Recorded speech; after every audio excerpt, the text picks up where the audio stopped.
The economy is doing better in terms of local producers, especially for food items. I think this is the right thing, and for the first time we are saying no. I mean, those countries also need to respect our own interest. Wherever you have a union, you should work and protect each other, just like they have in other unions. We should not have a union where things you will not allow into your own country, you will allow them to pass from your country into your neighbor's country. That should not be allowed. And that was what was happening, and this has been stopped. And I think, in my opinion, and in the opinion of most Nigerians, this is a move in the right direction. So much. Let's go back, to history. 50 years of China closure of its border, building the wall. They accepted it. Why is it so difficult for us in this country to accept a policy that would benefit us in the long run? Kaduna, Mr.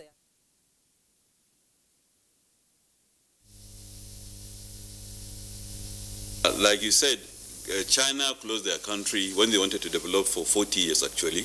And when they opened up, you can see they had a sense of direction. They had a clear path of development, which is what we need. We have had many initiatives in this country. The last was the Vision 2020, for example, if you remember, where we wanted to join the top 20 economies by the year 2020. Just a few months from now will be in 2020. The last I know, number 31, thereabout. Now, more often than not, when we come up with visions and things like this, when another government comes, they push it aside and come up with their own. We should have national visions. We should have national approaches. For example, we are a country of 200 million. By 2050, we are going to be 400 million or thereabout. We are going to be number 3 globally in terms of population. We have to get work. We have to find work.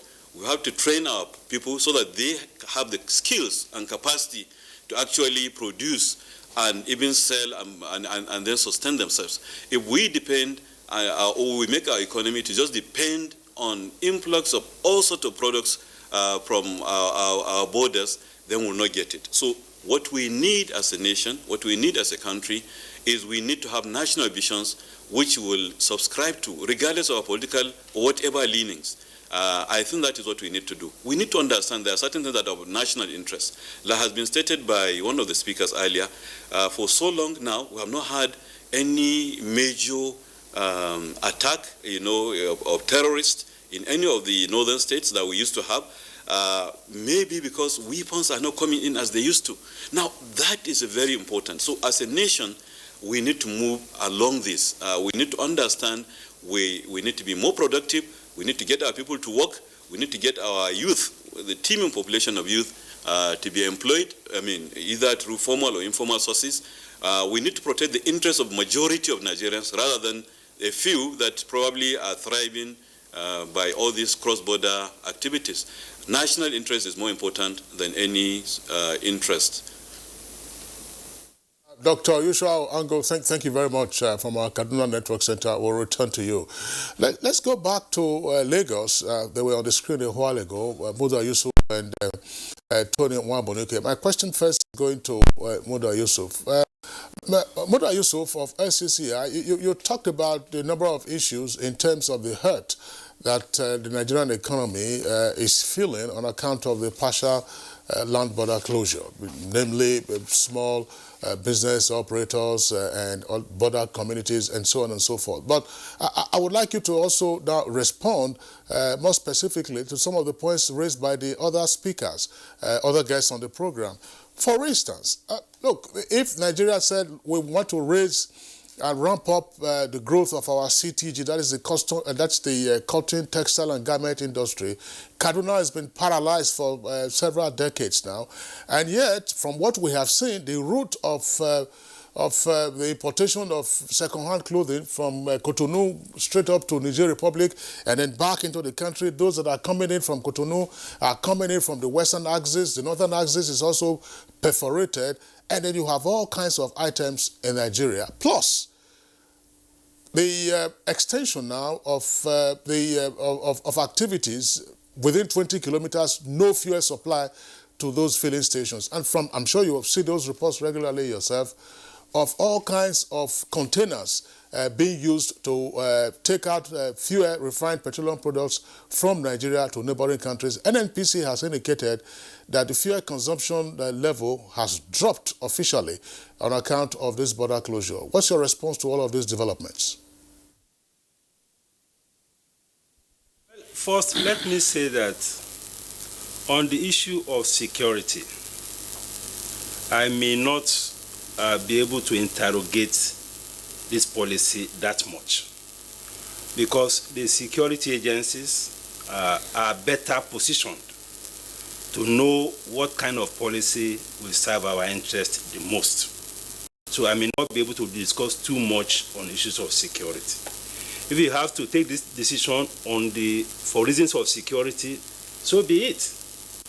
But on the economic argument, you see, we discuss as if we don't even have problems within. That is my concern here. We are blaming everything on the external environment. Now, you talk about textiles. Textile production is a highly energy-intensive production process. What is the cost of energy? You want to produce textiles with diesel and all of that? How will you produce competitively? Because all these issues also borders on how productive, how competitive the economy is. This economy is not properly configured for competitive production. So we need to deal with the fundamentals. Somebody was talking about closure of China and all of that. When China closed its borders, what kind of infrastructure did they have? Do we have that infrastructure in place? What is the opportunity for domestic connectivity? Just drive by road from Kebbi to Lagos. Say you want to transport rice or whatever from Kebbi to Lagos. It is more expensive than bringing something from either US or from China to Lagos. So we need to fix the fundamentals. We need to fix fundamentals in terms of our infrastructure. The infrastructure is not very supportive of production. Therefore, the cost of production is so high. And these are part of the things that are driving all this smuggling and all these things. Secondly, look at our ports. The Nigerian port is one of the most expensive globally. So how do you encourage people to come to your ports when you have all these challenges with our ports? We don't have the technology, scanners don't work, the processes are terrible, there is all this lockdown along the port areas and all of that. These things are so expensive. And all of these things come back to inflict a lot of pain on the ordinary people in terms of cost. Then we need to look at our policy, because there's also a policy angle to this. It's not all problems you tackle physically. What is the relativity of import tariff between Nigeria and neighboring countries? The tariff regime in this environment is too high. We need to moderate it in a way that, and the fact that you reduce tariffs does not mean that you will lose revenue. A more moderate tariff will increase compliance and it will reduce all this pressure. And revenue can even improve. Compliance will improve. So all these things are very important. We need to look at our tariff policy. We also need to look at our petroleum pricing policy. Although it's not a popular thing, but our petroleum price is heavily subsidized. No matter what you do, these things will still go across. So rather than spend so much trillions subsidizing, let us use those funds to be able to even develop our infrastructure. Then one of the biggest import problem we have, which we don't often talk about, is the importation of petroleum products. Why should we, as an oil-producing country, even as we speak, importing almost 100% of our petroleum products? Over 30% of our foreign exchange and is going to the importation of petroleum products. We are not talking about that. These are the big issues that we should be dealing with. We should be dealing with issues of productivity. We should also be dealing with issues of institutions. No matter how good your policies are, if your institutions are weak, you can't get results. And you cannot say because institutions are weak. I mean, there's a Yoruba proverb that says that if somebody has headache, the solution is not to cut off the person's head. The solution is to see how you can fix the headache. So these are the things that I think we should do. We should address policy issues, we should address institutional issues, and we should also address productivity issues. These things we are talking, talk to those who are even in the production of rice and all of these things. They go through a whole lot. I mean, how do you have that kind of productivity and you want to serve a country of 200 million people? It's very difficult. So we should get our priorities right. I'm not saying that we should just open the borders and allow all of these things to come in, but we should know why these things are happening. And we should tackle these problems fundamentally. That is the point I'm making. Kingsley. All right. Thank you very much, Muda Yusuf, for the response there to the issues that were raised earlier. Just by the way, before we bring in another guest, you were talking about tackling local refining capacity. I'm sure you've also followed the news lately. Yes, our 4 refineries are not up to scratch, as it were, but there are plans by NNPC to get them back on stream. The president was in Saudi Arabia just a fortnight or so ago. Part of the agreement that he reached with the Saudis is to see how they can invest in our downstream sector, in this case refining. He also was at Sochi in Russia, and then part of the agreement also with the Russians was to say, look, how might you intervene in our refining situation? It's a long haul, and the issue of appropriate pricing of petroleum products is one that's always stirred a great deal of debate over the past 3 decades. Thanks a lot for what you have said. But Tony Nwabunike, let's get your own perspective there from all of this. Yes, I mean, we've also had you on Good Morning Nigeria, where we talked about the non-competitive nature of our ports. The ports on the western flank appear congested. That's Apapa and Tinkan, whereas the eastern ports are virtually lying fallow. And then you have all kinds of checkpoints and roadblocks mounted by a melange of security and law enforcement agencies, and a high tariff. Are these disincentives sufficient to warrant the kind of economic activities such as we have seen along the border communities that are informal, but, as you have said on this program, hurting the Nigerian economy in the long run? Thank you very much. First of all, let me take the high tariff. The reason why we are expecting, or we are actually seeing so many of these smuggling, is that Nigeria is actually experiencing a very high tariff of trade. I think it's very high time we are going to review the tariff of Nigerian import trade liberalization. Because if you look at it critically, you find out that too many things are very high here on the tariff. And I think federal government should look at it through the National Assembly.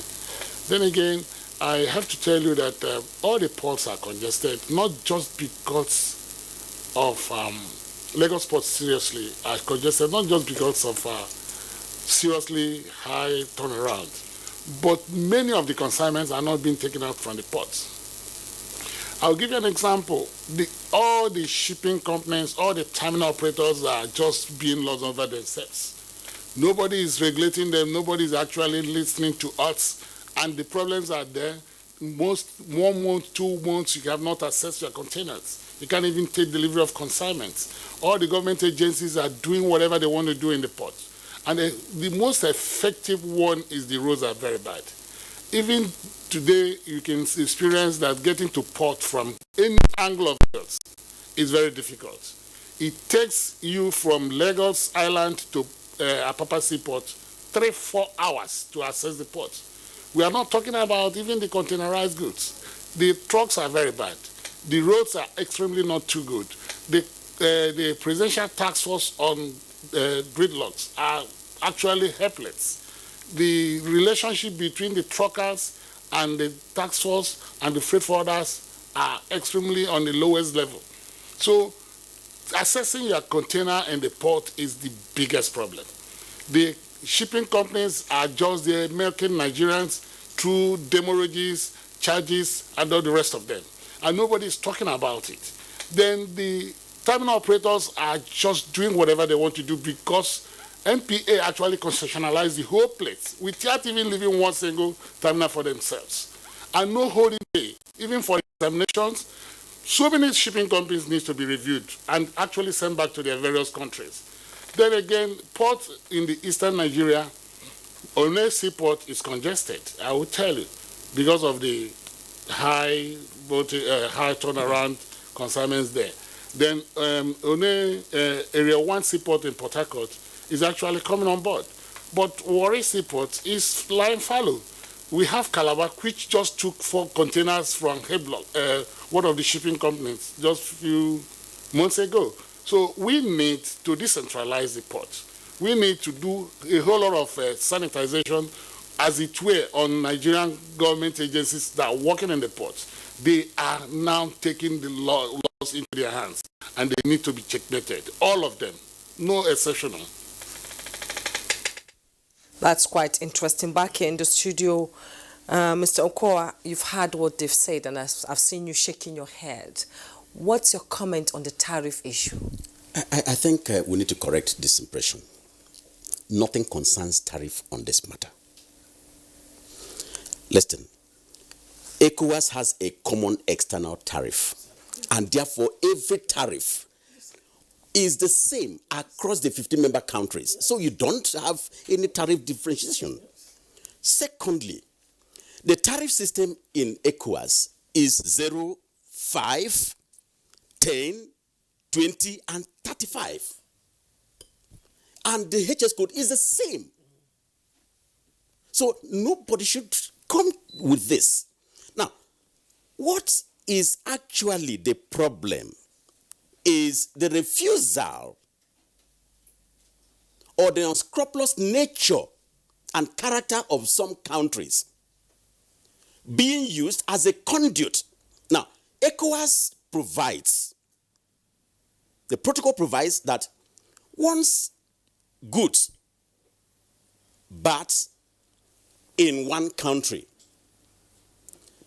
under a container, the same should be moved and escorted by the customs of that administration and handed over to the custom of the destination country. But in this case, what happens is that it has always been obeyed in breach. Why? Because in Cotonou, some of our importers, in connivance with Beninois authorities, will clear this good and move out from the port and then come somewhere around the corridor where you have some of these so-called warehouses, and they will now transload. First, they have breached the law, the regulation that says you must not break the seal. They will break the seal and then begin to transload. And because of that, they bring in all sorts of goods into the same container and then move across. Let me also give you one other point. In one of our missions across the borders, we came to a point where some traders were bringing, I don't want to mention his speech, I mean, in particular now, bringing in goods, bags of rice. And then we were asking the security agents, why are you terrorizing these people? Why are you not allowing them to pass? Only for one of the security agents to come and say, please, we want to know what is in these bags. And to our shock, they opened the bag of rice. 4 AK-47 were inside bags of rice. 1 bag of rice. They opened the second one, it was complete rice. Third one, complete rice. Fourth one, another 4 AK-47. They kept opening until the 7th one again, another 4. We just felt embarrassed. These were people we are trying to protect and say, look, these are informal traders. Why don't you allow them to pass through? Only 10 bags of rice. What are they? This is the border community. Now, if you take a look at that, are we helping ourselves? So for us to interrogate this thing better and more informed, we have issues internally. Quite all right. The issues mentioned by my colleagues regarding infrastructure, that's a secondary issue, internal to us. And everybody knows that. But I think it's important for us to also look at what's happening at the outside, because they influence the inside. I'll give you one instance. On the 15th of October this year, just a few days back, while the country was talking about, the three countries were talking about this border closure, Benin signed an agreement with the Japanese government for $32 million of rice grant, in quote. Rice grant. And this is parboiled rice. What's the population of Benin? 11 point something million. Look at $32 million worth of rice. And as we speak, also, intelligence reports give us that about 105,000 metric tons of rice are at the port. Who is deceiving who? I think tariff does not have anything to do with this. It is killing our economy. If you are saying you are protecting informal sector, and the farmers who are majority on the informal cannot breathe air, cannot plan, and government, the worst part of it is that government is investing. Look at Uncle Brother scheme. Look at growth enhancement scheme. Look at all of these NASA projects and all of that. These are policies that government has invested in to make sure that farmers get up. And there is no way they can breathe up without this. I really share the sentiments of, our brother Muda in some aspect, because at the border, Semikrake, we saw about 1,510 trucks stranded since the 20th of August that this border closure took place. That's on the side of Benin Republic. We saw close to about 715 or so on the side of Lagos. It has some, consequences, benefits and costs, but I think that the costs is so high. It's high. The benefits are higher. We should be able to manage this. Where we should be looking at right now is, how do we compensate these traders who are doing genuine business that have been affected on this? I think this is what the private sector should be looking at. All right. Ken Okoha, thank you very much. One point that's come up, I don't know how relevant it might be to this conversation. We talk about infrastructural challenges. Is it necessarily the case that Benin Republic and Niger Republic have first-class infrastructure that Nigeria doesn't have? I don't think so. It's not possible. Okay, well, Deputy Comptroller Joseph Atta, you just made your opening remarks, and then we allowed you to pause. Now, respond to some of these issues that have been raised. Well, maybe I should just start by thanking the DG LCCI for his kind words earlier. I understand that as a leader of Chamber of Commerce and Industry, he must be under pressure now. This probably will not be the best of time to lead such a group. But we must be careful while we try to present the position of our people, position of our organization, and all that, so that we don't end up presenting ourselves as a nation who wants to arrive at a destination, but not willing to embark on the journey. He did make reference to failure of institutions and all that and all that. The questions we should ask ourselves is, what have been responsible for those failures? Is it that over a period of time, government have been reluctant to take certain decisions that will remove all the encumbrances and enable institutions to do as they should? And we are lucky now to have a government that said, look, enough is enough. I will do this now. Now, as a service, the Nigerian Customs Service have always been saying this. Any Nigerian importer who says he's importing through Benin Republic into Nigeria because of tariff, or because it will be cheaper to so do, is being economical with the truth. Just like Mr. Okoha so excellently presented it, the tariff is not a Nigerian tariff. It's a common external tariff. So if it's 35%, it's 35%. If it's 10%, it's 10%. So it will not make economic sense, for instance, for you to go to Benin on transit, where you'll be expected to pay the trade test. There's this, once goods are on transit, the receiving country, that's the country you are transiting through, is allowed to collect, is it 2.1 or 2.7 a trade test? So you could have decided to go and pay that trade test and then come into your country again and pay the same tariff. It doesn't make sense unless your initial intention is that there is opportunity for you to cut corners. So that is just the truth. We shouldn't shy away from it. Anybody that argues on the basis of tariff is just trying to deceive Nigerians or to say, look, let me protect, this is where I came from, let me say certain things and cover it up. Clear.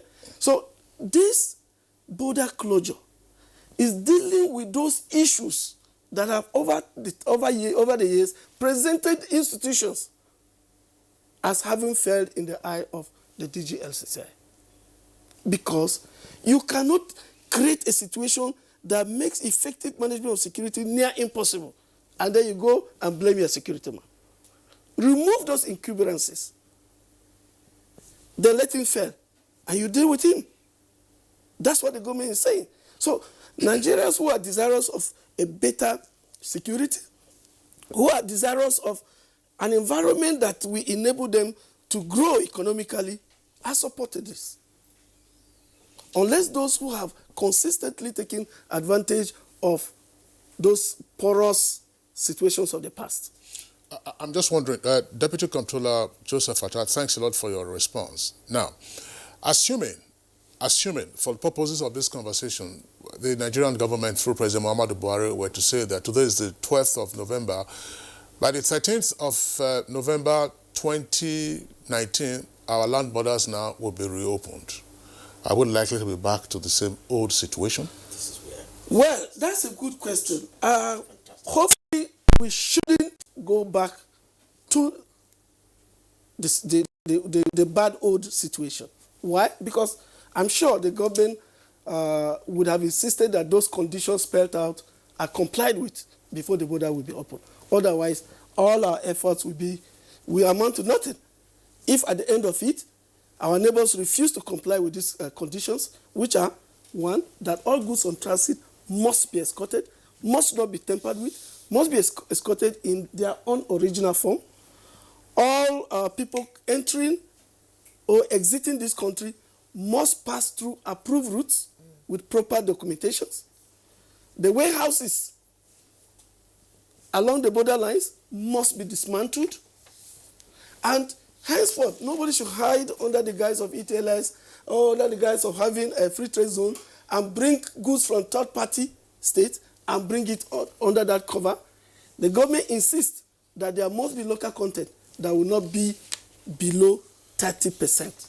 So when these conditions are complied with and the borders are opened, of course, definitely situations will change. Okay, thank you so much, DCC Atta. We'll be taking a break now. When we return, we'll be talking about which way to go.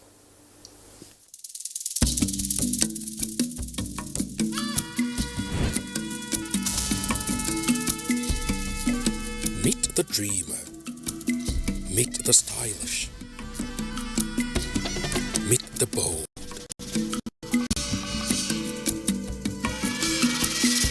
Meet the inquisitive.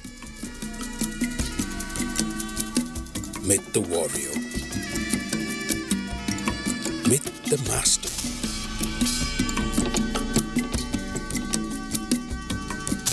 Meet the realist.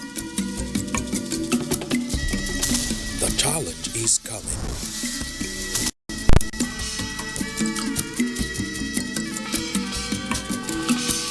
Unity Challenge. Power, development, and peace. Coming soon.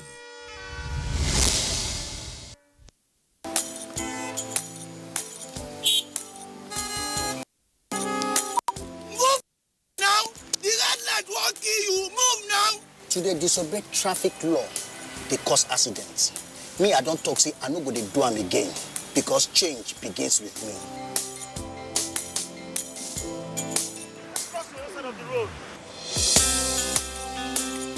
I will no longer endanger my life crossing the express.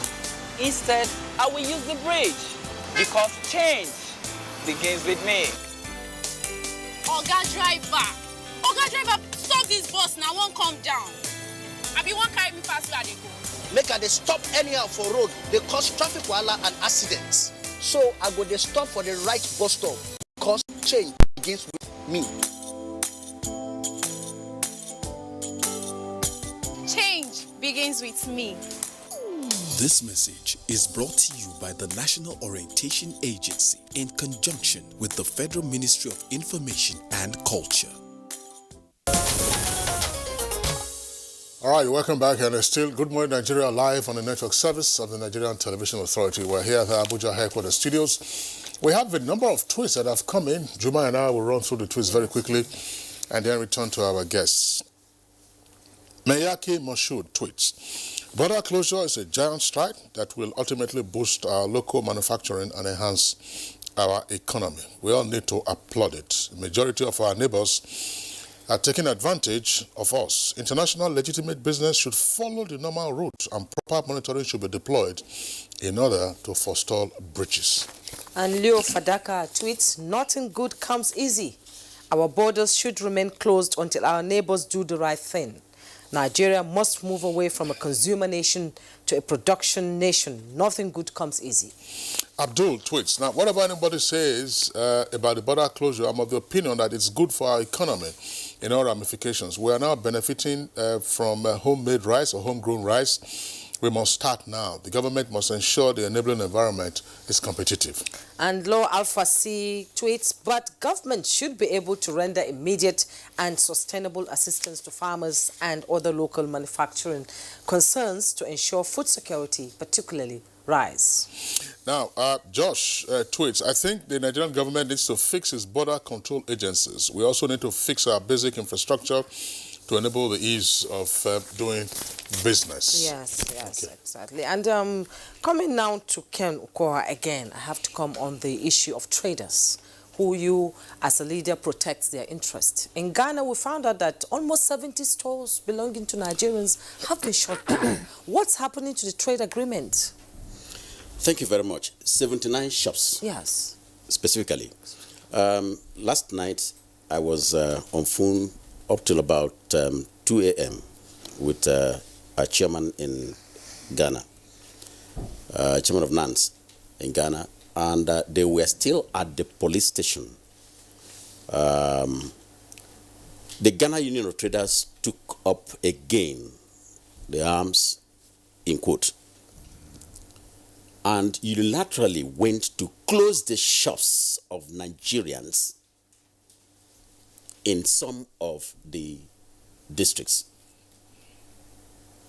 The police dilly-dallying over the matter, and we keep asking, under what authority does a trader move out and close another trader's shop? No police clearance, not as if any law enforcement agent came to enforce anything, and it's as if, it's not as if there is anything wrong. And then the police has neither been there. The authorities are not helping, quite all right. And I think this is where the Nigerian government would need to also stand up. We have had several agreements and diplomatic discussions and dialogues on this matter. In fact, I had to call the Nigerian ambassador in Ghana yesterday. The man he has been up and doing, but it was almost like being fed up about the attitude and character of Ghanaian authorities. And I want to remind the Ghanaian authorities that we have supported them to host the Secretariat of the African Continental Free Trade. And by this as a host of the AFCFTA, to whom much is given, I think is respected.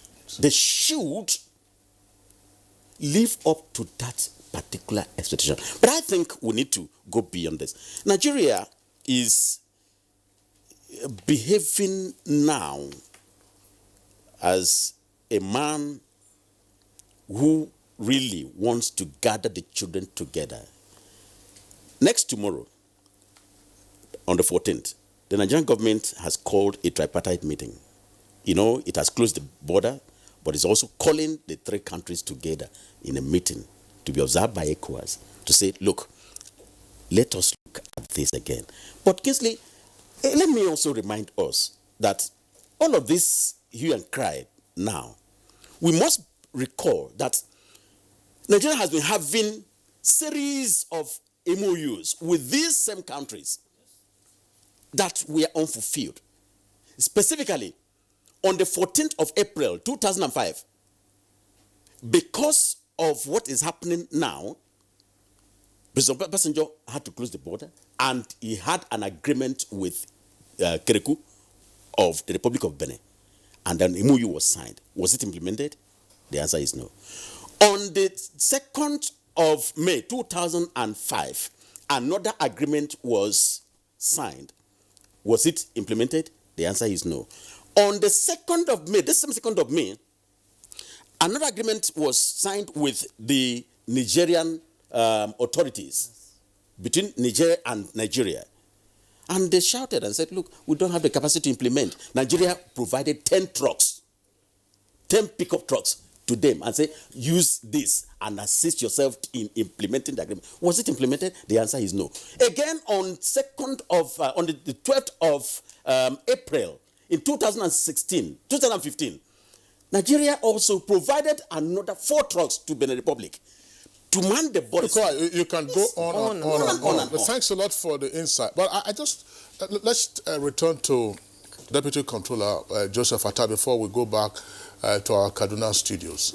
Muda Yusuf talked about institutional challenges. Now, without meaning any disrespect to the Nigeria Customs Service, some analysts would argue that part of what we had seen before this massive land border closure had to do with the collusion from some officers of the Customs Service, which is why they say, look, if you have any challenge, approach, a willing customs officer. Not all customs officers are willing. So perhaps the question should also arise, in the event that the borders are reopened, what guarantee is there that some customs officers, again, without meaning disrespect to the service, will not look the other way while these goods are coming in, AK-47, bullets, ammunition, and all kinds of goods in clear violation of the ETLS. Those things that hurt us in the past do not get repeated, and then we're back to square one. I think it's perhaps a very, very, very good question to better understand the context of what is expected to happen if these conditions that the federal government has so clearly spelled out are complied with. The question will be, what were those things that were happening that appear to have fertilized this corruption we talk about? By the way, when we talk about corruption, we should always look beyond the customs. Of course, customs as a group of human beings, group of Nigerians who came into the organization from various families with their DNA and all that, there will definitely be few bad ones, just like in any organization there are. And the fact also that even the border community dwellers, or even members of his team, who are also importers or exporters, who like to cut corners, who like to hide under the false high tariff, they claim, to cut corners and bring things in. Now, all this, a combination of all these factors appear to have created a system that could allow the bad eggs to succeed. So what is happening now is a deliberate action of government aimed at removing all those encumbrances, all those actions that appear to create a kind of smooth screen for bad acts to succeed. When these are removed, for instance, when items on transit are properly escorted and brought to the border, officially handed over, of course, you don't have the opportunity to go behind, pass through one forest, or okay, pass through the other forest, bust out at the other village, let's meet at the... Those situations would have been 99% dealt with. So let's first remove a system that gives opportunity for vices to thrive. Once those things are removed, it will be clear-cut. If you stick out your neck, of course your neck will be cut off. That's your officers, not mine, I believe. No, when we are talking about corruption, I want to say this to Nigerians. I think it is rather begging the question when you just look at the customs, the immigration, the security agencies alone. As is always said, when you talk about security, security is for all. I'll have you know that there are so many Nigerians who are cooperating with smugglers, sabotaging us. I've said this here before, that smugglers buy handsets, telephones, 20, 30, and share to some people. Their job is to monitor the movement of our troops and call them. Look, I have seen them going this way. Don't pass through this road. Pass through the other side, bust out at this village, and then you hit the highway. So it's a network. So when you see this thing inside the town, you say, where were the customs when these people pass?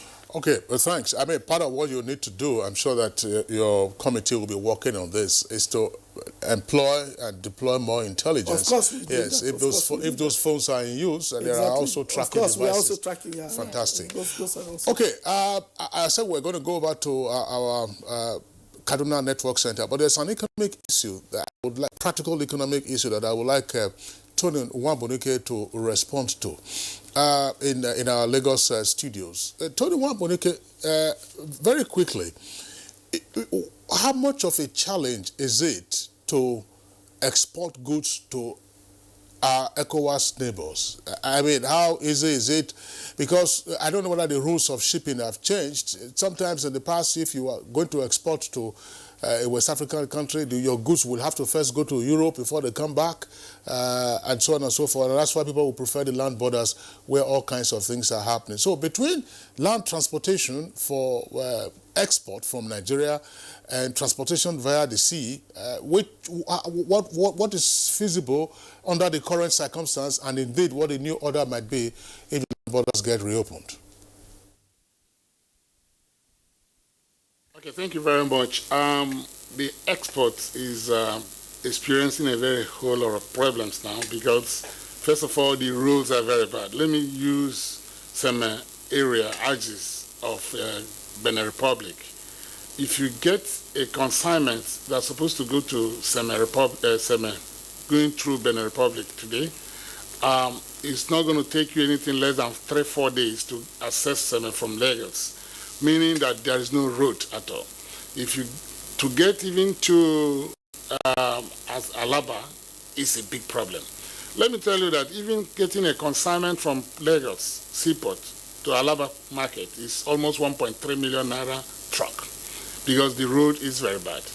Then taking the export to Seme is another nightmare because the roads are extremely very bad. Then the closure of the port, the closure of the border post is actually taking a toll on exports because most of the consignments, I'll tell you, Okoha is the president of the traders, but I will still tell you that some traders from Aba were complaining in my secretariat. They came and said that the problem they're having now is that they cannot take their consignments to Cotonou and Ghana because they have Ghanaian customers who actually want their shoes. In fact, the other one told me that they had an agreement with the Ghana police and army to go do their boots, that they are not doing Nigerian army boots, and they want to have this arrangement and they want some to showcase their cases, their businesses, and they cannot access the area. But that does not mean that I want the border to be opened because I told you sincerely this is the best thing that has happened. because we need to do the right things there.